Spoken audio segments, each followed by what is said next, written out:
To Vote Leave. Now, Vote Leave is one of the groups vying to be the official campaigners for a no vote. The boss or CEO of the organisation is Matthew Elliot from Leeds. He's been telling BBC Radio Leeds political reporter Larry Budd that he doesn't buy those arguments that Britain will be less able to trade with Europe, especially its next door neighbour Ireland, were it to leave. Here he is, Matthew Elliot. There's no non-EU country in Europe which doesn't have access to the single market and can't trade with the rest of the EU. So I'm very confident that if Britain votes to leave, British businesses will be able to trade with businesses in Ireland and right across the EU.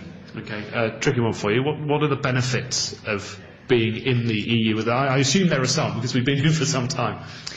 I think with the EU, it has given us certain amounts of benefits over the years, but it's very different to what we joined. I think we joined what we thought was going to be a trade zone, allowing us to trade more freely right across the EU, but it's turned into much more of a political project where it's gone into all aspects of our lives, and the key point is that where the European courts and European legal system can now overrule the British courts and British legal system. So it's really a question of control, and if we want to control our destiny, control our lives, by far the safer option is to vote leave. Okay, and just a question on businesses, small businesses in particular in Leeds and West Yorkshire.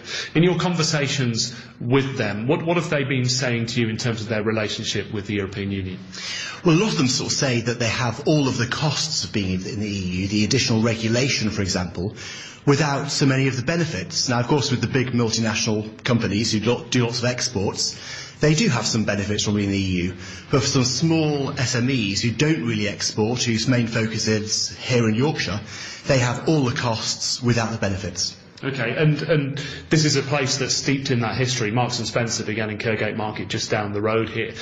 Is that the kind of businesses we're talking about, the butchers, the fishmongers, the market stall holders, or are we talking about the middle-sized businesses, if you like? Well, of course, the regulation affects all of the business community. If you're a very big business, of course, you've got the legal department to be able to cope with all the regulation. If you're a much smaller business, you can't do that so well. But let's not just say it's just the SMEs who want Brexit. Actually, lots of businesses are very concerned about the EU, and another key point is this, that whatever happens in this referendum, if Britain votes to leave, we'll still be able to trade right across the world. Because of the World Trade Organization, they ensure that basically countries can trade with each other, and trade won't stop when Britain votes to leave.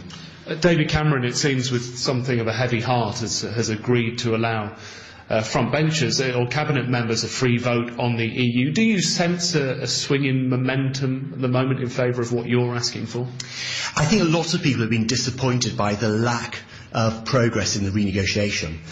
People supported the PM's plan to actually do a major renegotiation, and now they're seeing some of the things which have come back from the renegotiation thinking, is that it? So a lot of people now are saying, well, if the EU isn't up for reform, then reluctantly we'll have to vote to leave. So yes, there is some momentum coming on our side. Okay, and what do you feel is the public view at the moment? I think the public is still very much split on this issue. The key point is there are, some people who want to stay in whatever happens, some people want to leave whatever happens, but then there's about a 25% of the public in the middle who are basically looking to see what happens in the renegotiation, slightly sceptical at the moment, and actually are inclined towards leave, but we still have to make the case that actually life outside the EU, Britain will actually prosper more, have more freedom, and key point, regain control. Matthew Elliot, who is from Leeds, he's the boss of Vote Leave, one of the groups vying to be the official campaigners for a no vote, in conversation with BBC Radio Leeds political reporter Larry Budd. You didn't frankly have the balls to put country before party.